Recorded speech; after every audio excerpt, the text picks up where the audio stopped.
Hey everybody, quick video about Jesus and apocalypticism.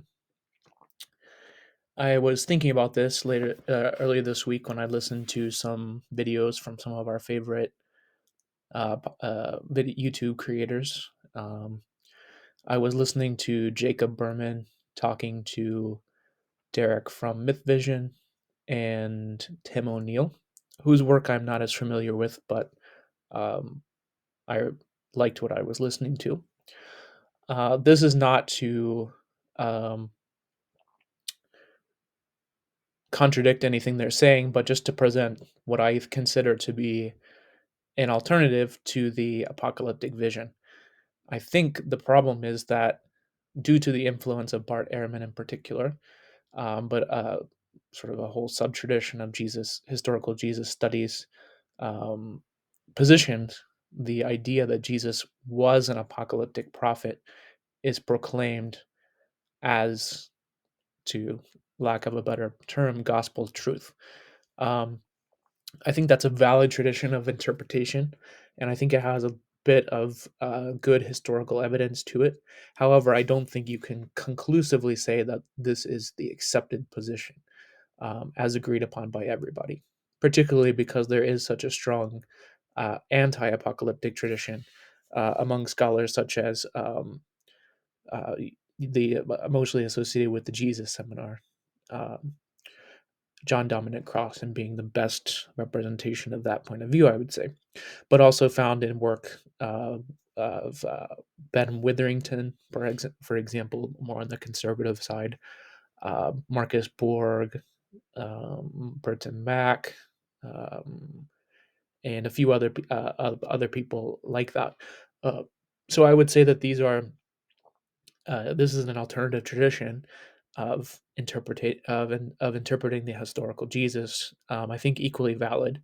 Obviously, each person is going to evaluate the historical sources on their own and come to their own conclusion about what they think about the claims being made. But I don't think that one can say that you can definitively say that Jesus was an apocalyptic prophet or not. And the reason why you can't say that is because we don't have an agreed upon consensus of our sources.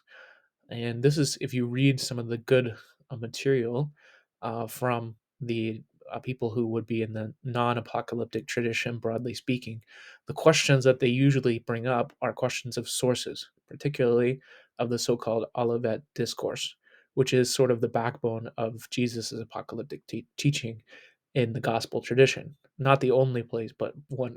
This is sort of the core teaching. If you could compare the Sermon on the Mount to be Jesus's ethical teaching, you would say the Olivet Discourse is his apocalyptic teaching.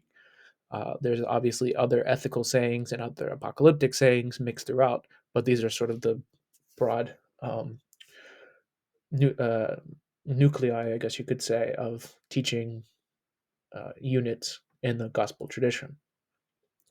And the question is, does Mark 13 and equivalent in the gospel tradition reflect the historical Jesus or the historical Paul, more or less? So is this a reflection of the historical Jesus, or is it something that Mark and the other gospel writers have inherited from the Apostle Paul? We know for a fact that the Apostle Paul was apocalyptic because we have his writings, and he is apocalyptic in those writings. So we can say for a fact that Paul is apocalyptic. It's often claimed that John the Baptist was apocalyptic too, and this is used as an argument against the non-apocalyptic Jesus.